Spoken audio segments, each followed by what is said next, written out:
After NATO talks in Sweden, U.S. Secretary of State Marco Rubio arrived in India for a high-level diplomatic visit.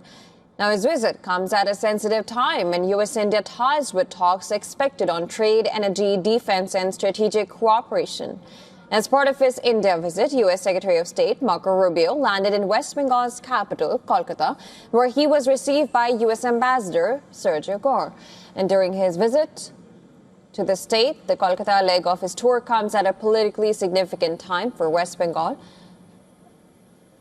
After his arrival, Marco Rubio and his wife visited Mother Teresa's House of Missionaries of Charity, and they paid their respect at St. Teresa's tomb and toured the place where she lived and worked. The Missionaries of Charity, founded by Mother Teresa in Kolkata, is a Catholic congregation dedicated to serving the poor, sick, and destitute across the world. Marco Rubio also visited a children's home, Nirmala Shishu Bhavan, run by the Missionaries of Charity in the city.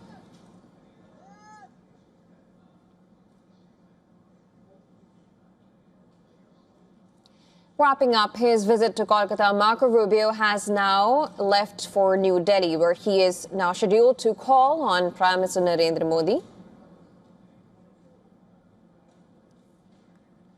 Well, tomorrow he will be holding talks with External Affairs Minister S. Jaishankar and celebrate the 250th anniversary of the signing of the Declaration of Independence at the U.S. Embassy on Monday. Marco Rubio will visit Agra and Jaipur before returning to the capital for the Quad Foreign Ministers meeting on Tuesday. Now, the meeting, hosted by India, will also see participation from Australian Foreign Minister Penny Wong and Japanese Foreign Minister Toshimitsu Motegi, alongside India's External Affairs Minister S. Jaishankar. Ahead of his visit, Rubio said that the U.S. is ready to sell India as much energy as it is willing to buy. He has described India as a great ally and partner. Rubio's remarks are part of a broader effort by Washington to reassure India at a time when both sides are trying to manage new strategic and political differences.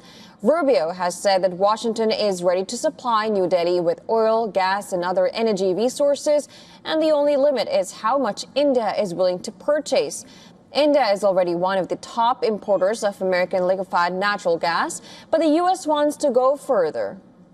Last year, the Trump administration imposed a 50% import tariff on India, including penalties linked to India's purchase of Russian oil under U.S. sanctions. The tariff rate was to be brought down to 18% under a tentative trade deal announced in February. That was before the U.S. Supreme Court scrapped the tariffs. The tariffs and U.S. President Donald Trump's perceived closeness to Pakistan have caused a strain in India-U.S. ties. Now it will be up to Marco Rubio to undo the damage.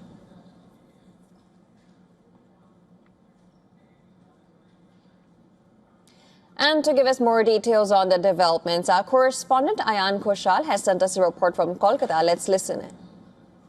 The first day of the visit of India by Marco Rubio actually started from the city of Joy, Kolkata, and then afternoon he will meet informally the Prime Minister of India, Mr. Narendra Modi.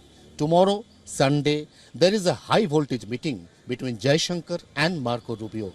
This meeting might give India something very positive. India currently is suffering from acute fuel crisis. US already agreed India to give so many fuel as much as New Delhi needed. But the big question is that on what condition US will give fuel to India? Are they wanting some return gift from India? And if so, what are they? Is the big question in the bilateral talk. Now, the entire talk is actually the bird's eye for the people of India, because people of India are already suffering from fuel crisis. The price of petrol and diesel increases thrice a week.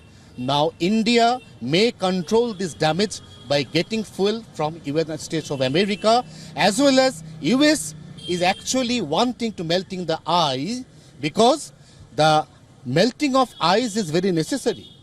India and USA are friends forever. But if we see the development from the latter half of 2025, so many decisions taken by US President Donald Trump actually decrease the good relationship between India and United States. Now, will this decreasing relationship improve once again is the big question.